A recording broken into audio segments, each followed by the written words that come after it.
Rumput peri setinggi beberapa kaki dapat dilihat di mana-mana di dataran, dengan cahaya spiritual yang terang mengalir di dedaunannya. Beberapa rumput peri bahkan memiliki buah peri merah di puncaknya, memancarkan fluktuasi spiritual yang memikat. Urat-urat hijau sesekali menyembul dari tanah. Itulah urat-urat abadi yang terekspos. Samar-samar terlihat energi spiritual keemasan mengalir deras di dalamnya, bagai darah bumi. Apakah ini dataran runtuhnya dewa?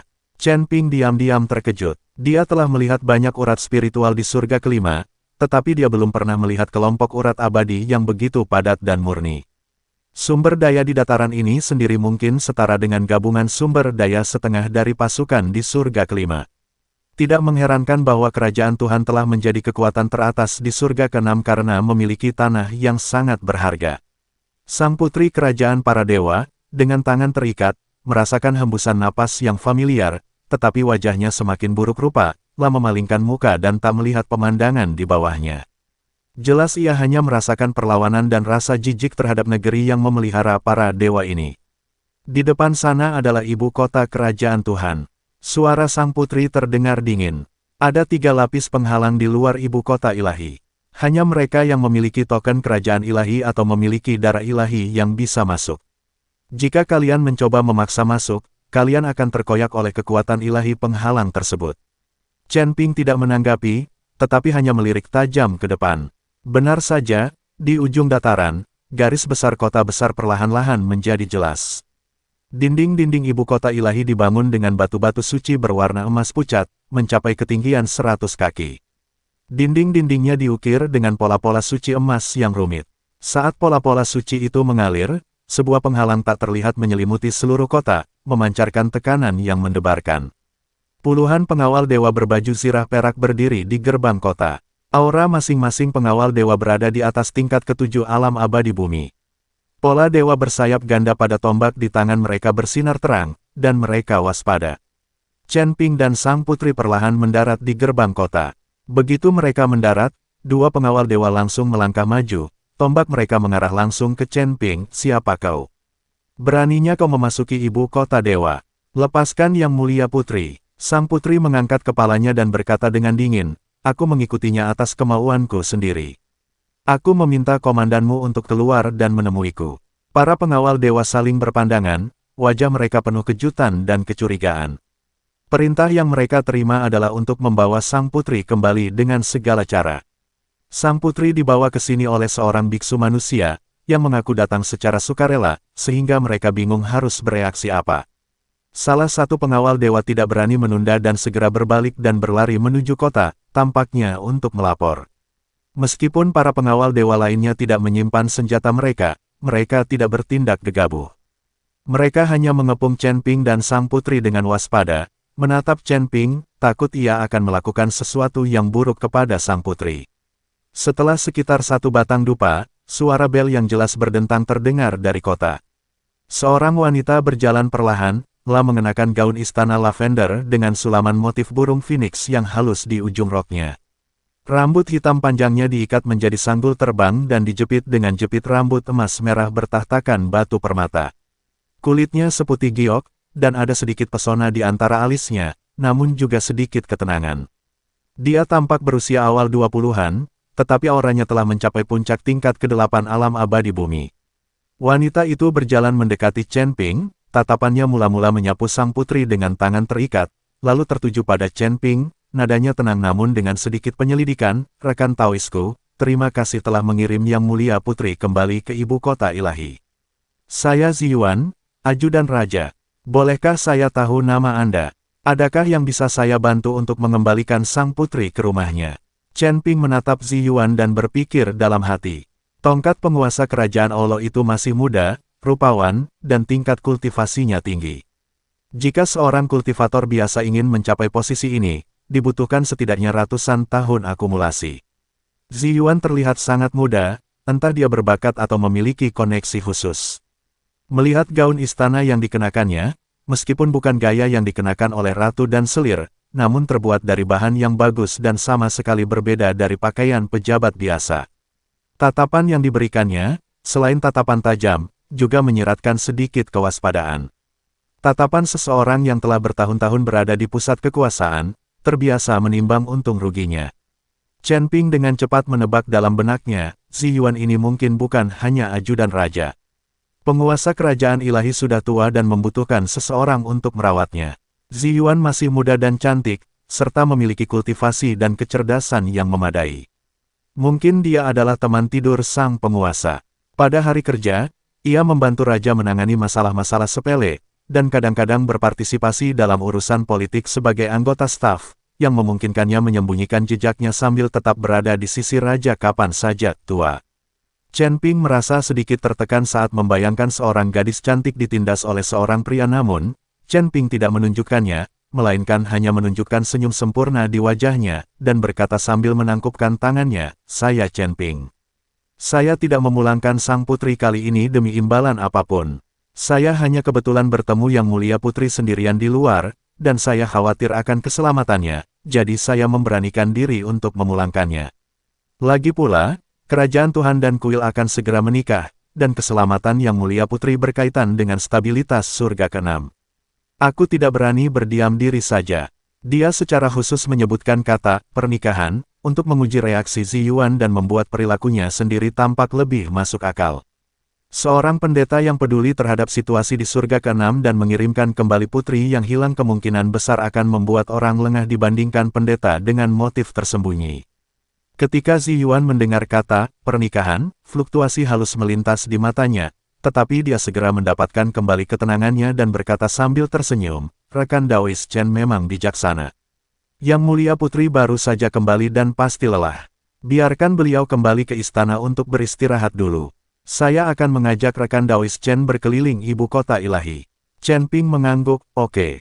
Zi Yuan tidak berkata apa-apa lagi dan memerintahkan para pengawal dewa untuk membawa sang putri pergi, lalu kemudian berbalik dan memimpin Chen Ping menuju kota. Jalan-jalan di ibu kota ilahi lebar dan bersih, dan bangunan-bangunan di kedua sisinya dibangun dengan batu-batu dewa dan kayu peri, dengan balok-balok berukir dan kasau yang dicat, memancarkan kemewahan dan keagungan para dewa di mana-mana. Para pendeta dewa yang berlalu lalang di jalan akan menghindari Zi Yuan saat mereka melihatnya, jelas mereka sangat waspada terhadap identitas Zi Yuan. Jalanan berbatu biru sedikit basah oleh embun pagi, dengan kilau keemasan yang samar. Ranting-ranting dan daun-daun pohon suci di kedua sisi terkulai, menyaring sinar matahari yang tersebar ke bahu Chen Ping. Zi Yuan berjalan setengah langkah di depan, ujung rok bermotif burung phoenix-nya sedikit bergoyang mengikuti langkahnya, tampak acuh tak acuh, tetapi matanya selalu terpaku pada ekspresi Chen Ping, akan mengajukan beberapa pertanyaan kepada Chen Ping setiap beberapa langkah. Rekan Taois Chen tampak asing. Mungkin dia baru saja tiba di surga ke-6. Ujung jari Zi Yuan menyentuh jepit rambut bertatakan giok spiritual di sebuah kios kaki 5. Nada suaranya selembut obrolan santai, surga ke-6 tidak seperti surga ke-5. Kekuatan-kekuatannya saling terkait dan kompleks. Rekan Taois, seorang kultivator biasa, berani berjalan sendirian. Kau cukup berani. Chen Ping menatap wajah arogan pemilik kios klan dewa di belakang kios, menggaruk kepalanya ketika mendengar ini dan tersenyum agak bodoh. Aku baru beberapa hari di surga ke-6, aku hanya ingin melihat keseruannya. Sebelumnya, saya bosan tinggal di surga ke-5, dan ketika mendengar ada tempat megah bernama kerajaan ilahi di surga ke-6, saya ingin datang dan melihatnya. Siapa sangka saya akan bertemu Yang Mulia Putri. Dia sengaja menekankan kata hidup, dan matanya tertuju pada sekelompok anak-anak dari klan dewa yang sedang berdebat di sekitar buah peri tidak jauh dari sana, seolah-olah dia adalah seorang kultivator biasa yang belum pernah melihat dunia. Zi Yuan berhenti sejenak, dan ketika ia menoleh, tatapannya semakin tajam. "Oh, apa pekerjaanmu di surga ke-5? Hidup tidak mudah bagi para kultivator independen. Karena kau telah berkultivasi hingga tingkat pertama alam abadi bumi, kau seharusnya punya kemampuan untuk mencari nafkah, kan?" Kata-katanya terdengar khawatir, tetapi sebenarnya itu hanyalah pertanyaan.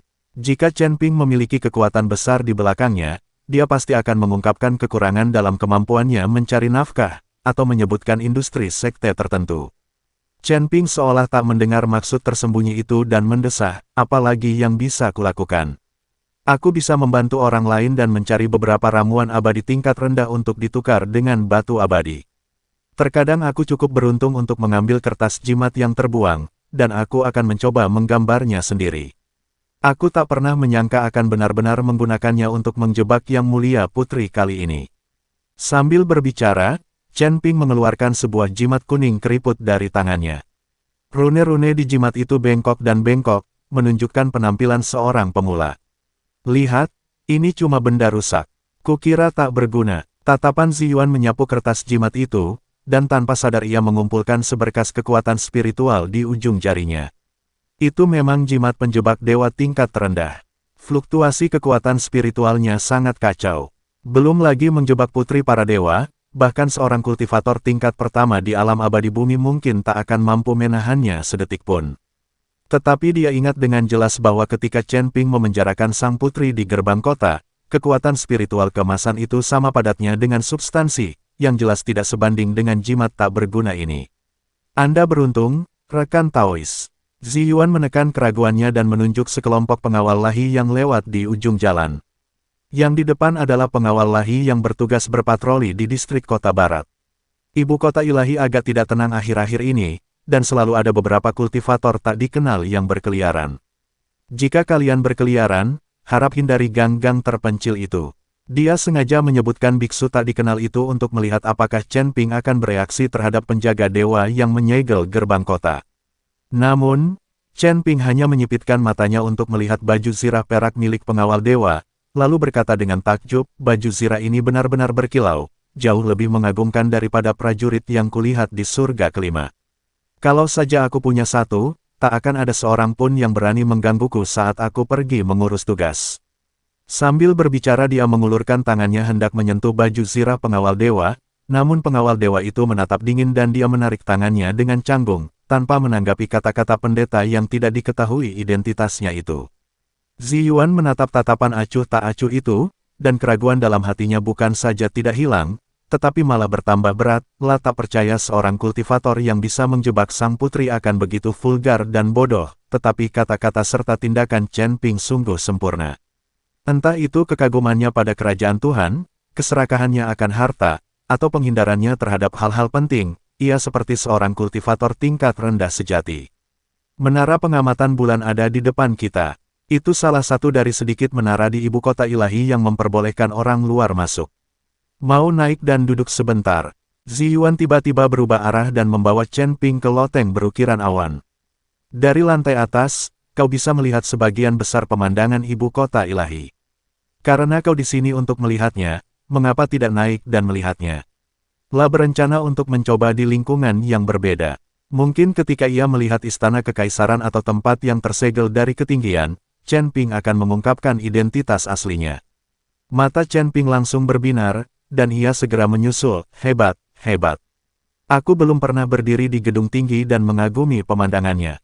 Dia melangkah 2 langkah sekaligus dan menaiki tangga loteng, sama sekali tidak menyadari tatapan dingin Ziyuan di punggungnya. Lah telah memutuskan bahwa terlepas dari apakah Chen Ping benar-benar seorang kultivator biasa atau bukan, ia akan mengirim seseorang untuk mengawasinya. Seseorang yang mampu menjebak putri para dewa di tingkat pertama alam abadi bumi tidak boleh dibiarkan begitu saja. Begitu sampai di lantai 2 loteng, saya mendengar 2 biksu dewa berbicara pelan di meja sebelah. Salah satu dari mereka menyebutkan bahwa segel Gunung Leiyin telah bergerak lagi. Yang satunya segera menutup mulutnya dan melihat sekeliling dengan waspada. Chen Ping mengambil teh di atas meja dan berpura-pura meminumnya, tetapi telinganya diam-diam tegak.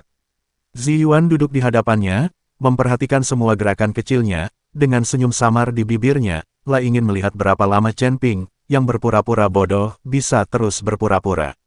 Pada saat ini, suara bacaan pagi yang keras menarik perhatian Chen Ping. Chen Ping melihat ke arah suara itu dan menemukan bahwa ada sebuah perguruan tinggi tak jauh dari Menara Wang Yue. Chen Ping memandangi para siswa di akademi, lah melihat mereka mengenakan pakaian yang indah, berkulit kemerahan, dan setiap gerakan mereka menunjukkan martabat bawaan para dewa. Namun, di mata Chen Ping, semangat dan energi mereka menunjukkan kesan berkelas.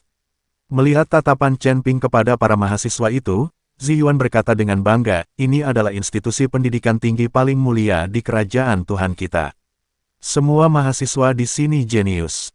Kami, para kultivator klan dewa, tidak hanya berkultivasi secara membabi buta, tetapi juga belajar ilmu, mengolah perasaan, dan mengolah jiwa batin kami. Jika kamu tidak memiliki jiwa batin dan hanya berlatih kultivasi, kamu akan menjadi orang barbar. Ternyata para biksu dari klan dewa sangat anggun, tapi kudengar banyak biksu di kuil yang mempraktikkan sihir jahat, dan sepertinya semua biksu di kuil itu berasal dari klan dewa, kata Chen Ping dengan tenang. Ziyuan tertegun sejenak, lalu berkata, klan dewa itu besar, jadi wajar saja kalau ada sampah. Lagi pula, para kultivator di kerajaan dewa kita semuanya orang-orang yang elegan. Bibir Chen Ping sedikit melengkung, membentuk lengkungan halus. Ada sedikit kesan menggoda dalam senyumnya, dan ia tidak mengikuti kata-kata Ziyuan untuk memuji keanggunan rakyat kerajaan Tuhan. Nona Zi, jenis sastra, sejarah, dan klasik apa yang Anda pelajari di akademi ini? Chen Ping bertanya dengan rasa ingin tahu, dengan nada agak acuh tak acuh, tetapi dia sebenarnya diam-diam mengamati lingkungan sekitarnya. Ada sedikit fluktuasi energi spiritual di akademi ini, yang sama sekali berbeda dari hiruk-pikuk jalan-jalan ibu kota, dan tampaknya menyembunyikan beberapa kekuatan yang tidak diketahui. Karena Anda penasaran sekali dengan universitas itu, saya akan mengajak Anda berkeliling. Ziyuan membawa Chen Ping keluar dari Menara Wang Yue dan langsung menuju akademi. Ziyuan melihat Chen Ping menatap akademi dengan mata penuh rasa ingin tahu dan terkejut, secercah kebanggaan terpancar di matanya, dan dia pun berjalan memasuki akademi dengan langkah lotus. Kedua sisi akademi dijaga oleh pengawal dewa, tetapi ketika mereka melihat Ziyuan, mereka semua memberi hormat tanpa ada yang menghentikan mereka, yang menunjukkan status Ziyuan di kerajaan dewa. Jika kamu ingin memahami sekolah kami, kamu harus pergi ke perpustakaan dan belajar dengan saksama. Ziyuan membawa Chen Ping ke perpustakaan. Chen Ping sangat terkejut bahwa Ziyuan berani membawa Chen Ping ke tempat sepenting itu. Nona Zi, kau membawaku ke perpustakaan tepat saat kita pertama kali bertemu. Apa kau tidak takut aku akan mengungkap rahasia klan dewamu? Chen Ping bertanya dengan rasa ingin tahu. Hahaha, perpustakaan ini hanya berisi beberapa karya klasik klan dewa kita, yang merekam kejayaan zaman dahulu dan mewariskan kebijaksanaan leluhur kita. Mahasiswa yang belajar di sini tidak hanya dapat memahami prinsip-prinsip hakiki langit dan bumi, tetapi juga mengembangkan karakter dan mempelajari etika. Kalau mau belajar, silakan lihat. Dengan begitu, kamu tidak akan seperti para kultivator di alam bawah yang hanya tahu cara bertarung dan membunuh, tanpa dasar apapun. Saat dia berbicara, matanya melirik ke arah Chen Ping, baik sengaja maupun tidak sengaja, dan penghinaan dalam kata-katanya tidak tersembunyikan sama sekali. Chen Ping mendengus dalam hati, tetapi masih dengan senyum lembut di wajahnya, lah berjalan ke rak buku dan dengan santai mengeluarkan sebuah buku kuno. Ketika saya membukanya, saya mendapati isinya penuh dengan kisah kejayaan para dewa, dengan banyak kata-kata yang merendahkan ras lain, dan teksnya penuh dengan kesombongan dan prasangka. Yang disebut dewa itu tak lain adalah umat manusia.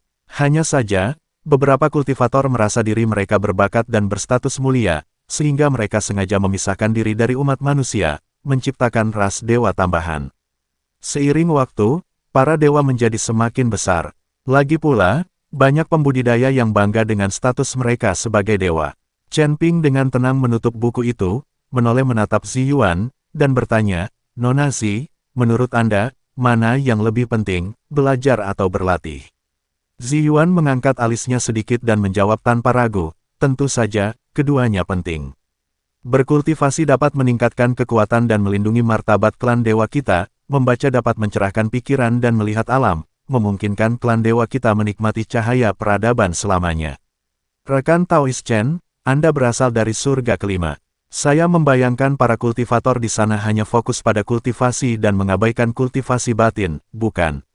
Sembari berbicara, dia mengamati ekspresi wajah Chen Ping, mencoba menemukan kesalahan dalam reaksinya. Chen Ping berpikir dalam hati bahwa Ziyuan memang terus maju selangkah demi selangkah, tetapi dia tidak akan mengungkapkan identitasnya dengan mudah. Dia menggelengkan kepalanya sedikit dan berkata sambil mendesah palsu, Nona Zi benar sekali. Kebanyakan kultivator di surga kelima sibuk berusaha bertahan hidup dan benar-benar tidak punya waktu untuk peduli dengan hal-hal ini. Saya juga beruntung bisa datang ke kerajaan Tuhan dan menyaksikan peradaban yang begitu makmur. Namun, saya bertanya-tanya, jika saya mendalami buku-buku kuno dan mengabaikan perubahan dunia luar, bagaimana saya bisa meningkatkan kekuatan saya?